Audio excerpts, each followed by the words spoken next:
Audio Jungle.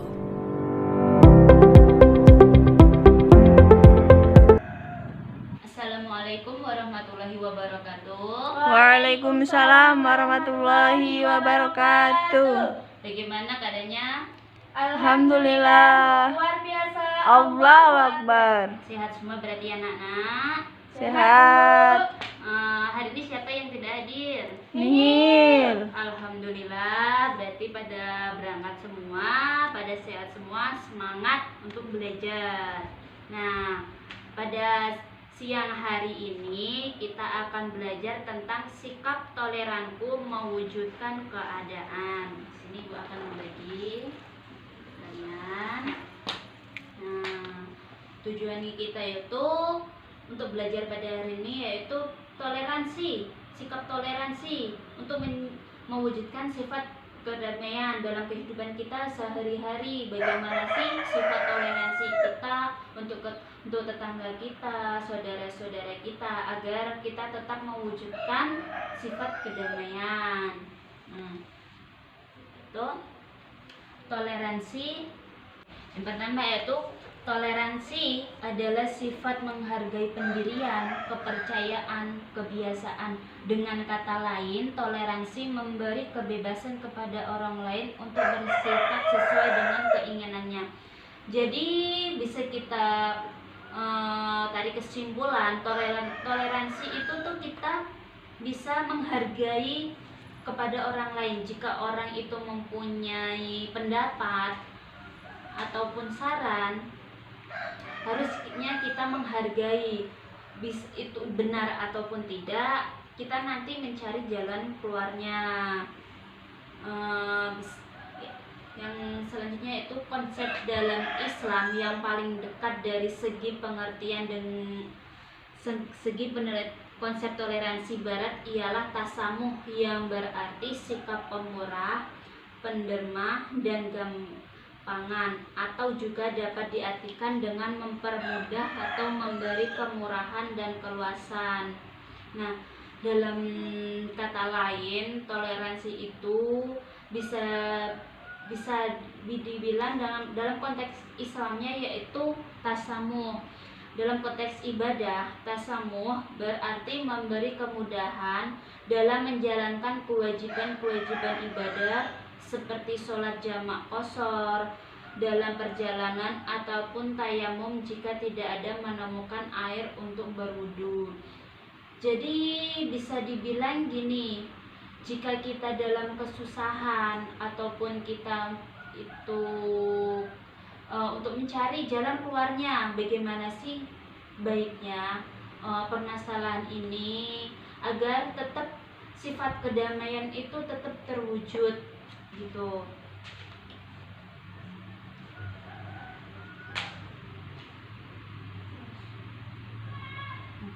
Yang selanjutnya yaitu fanatik penyeimbang sikap toleran.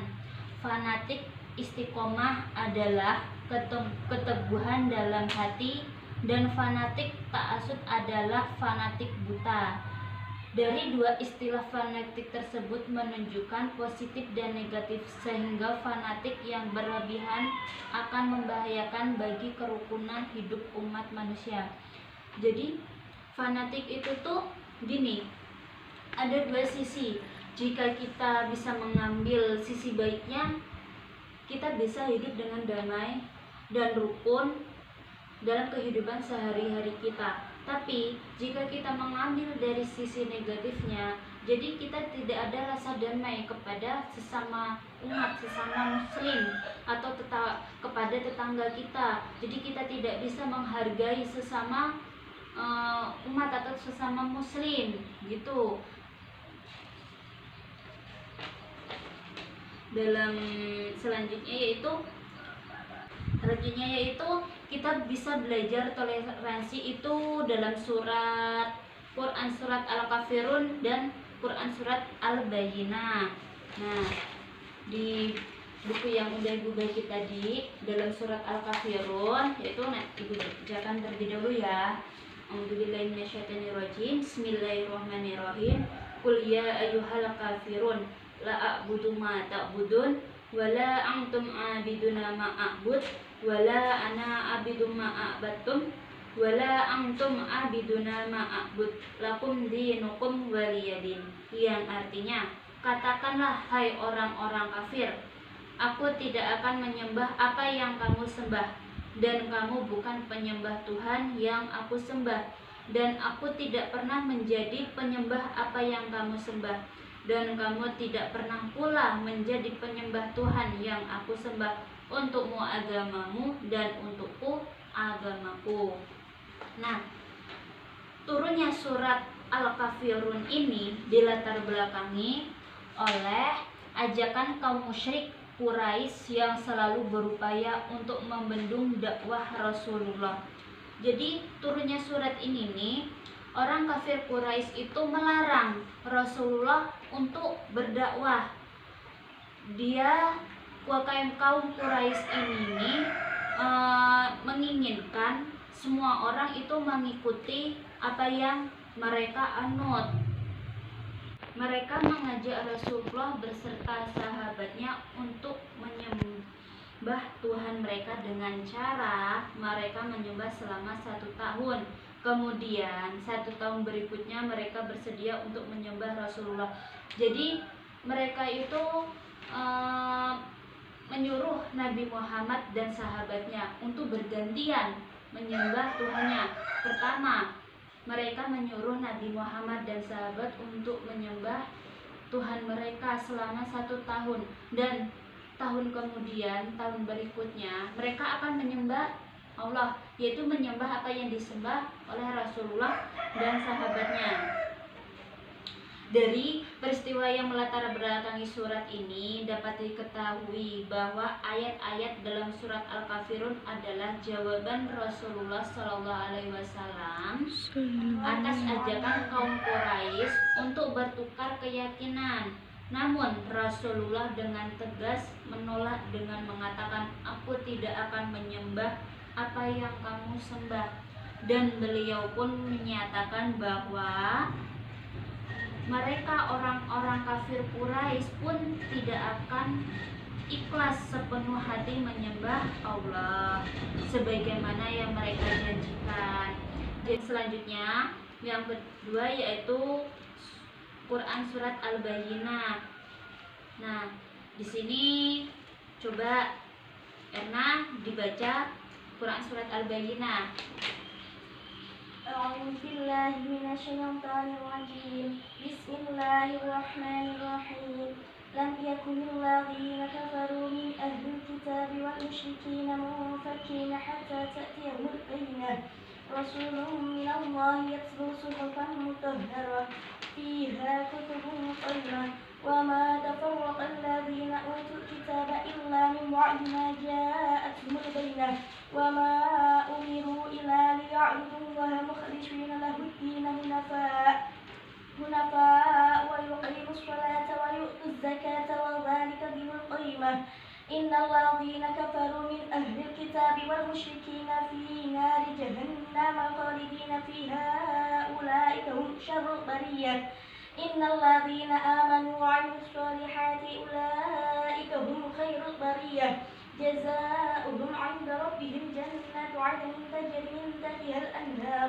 الأنهار خالدين فيها أبدا رضي الله عنهم ورضوا عنه ذلك لمن خشي ربه.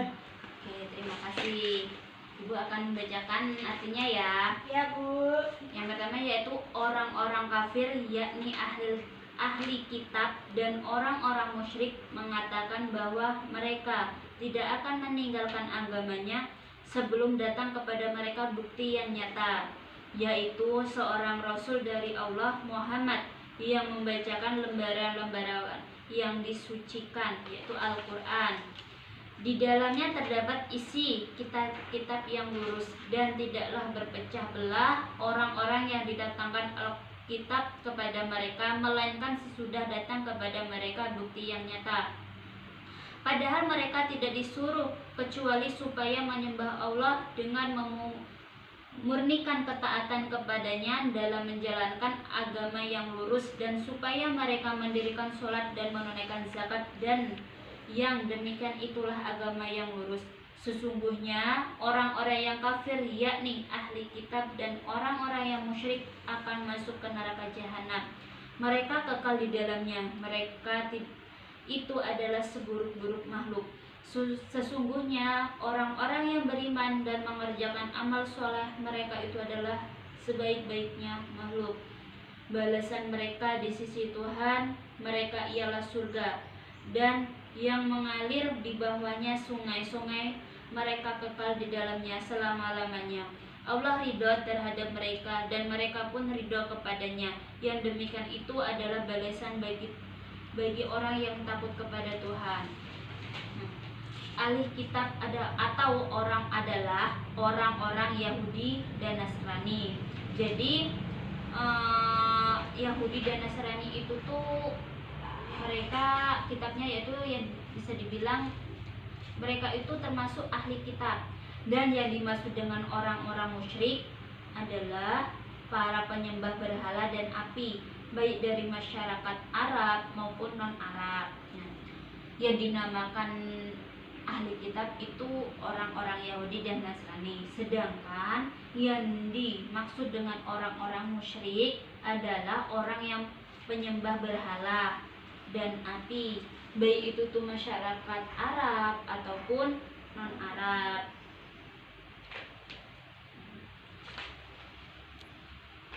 Nah, selanjutnya yaitu kita belajar hadis tentang toleransi.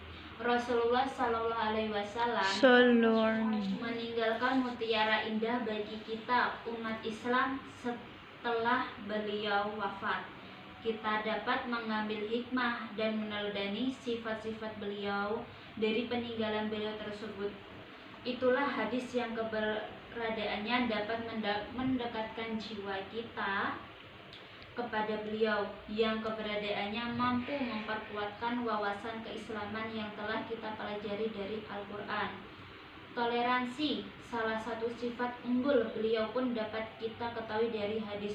Maka kita lestarikan hadis ini dengan menghafalkan dan mempelajari isi kandungannya. Jadi sifat toleransi itu tidak hanya tertera dalam Al-Quran, tapi dalam hadis pun sudah tertera, yaitu berbuat baik kepada sesama, yang berbunyi Ani bin Amri radhiyallahu anhu anna Rasulullah sallallahu alaihi wasallam qala khairul ashabi indallahi khairuhum li sahibihi wa khairul jirani indallahi khairuhum li jarihim. Akhrajahu Ahmad wa Tirmizi wa Bani Hibban wal Hakimi wal Baihaqi. Dari Ibnu Amr radhiyallahu anhu, sesungguhnya Rasulullah sallallahu alaihi wasallam bersabda, sebaik-baik sahabat di sisi Allah adalah yang paling baik di antara mereka terhadap sesama saudaranya, dan sebaik-baik tetangga di sisi Allah adalah orang yang paling baik di antara mereka terhadap tetangganya. Jadi di hadis ini dijelaskan bahwa sebaik-baiknya sahabat itu kita baik sesama sahabat kita. Kita bisa tolong menolong jikalau sahabat kita itu susah, kita bisa menolongnya. Kita menolong itu tidak harus dengan harta ataupun materi. Kita bisa dengan tenaga kita, ataupun kita menasehati teman, itu pun sudah termasuk menolong. Nah, untuk selanjutnya itu tetangga. Jika ada tetangga kita kanan kiri kita ataupun depan kita itu ada yang terkena musibah, kita harus membantunya, kita harus menolongnya, tidak dengan materi, tidak dengan kekayaan. Kita bisa menolong dengan tenaga kita, yang penting dalam hati kita ikhlas menolongnya. Sebenarnya itu mustahil ada seorang yang mengatakan bahwa tidak dapat hidup sendiri tanpa orang lain. Itu termasuk mustahil. Jika kita bisa hidup tanpa bantuan orang lain, itu tuh mustahil. Kita bayangin saja, apa kita bisa hidup sendiri tanpa bantuan orang lain?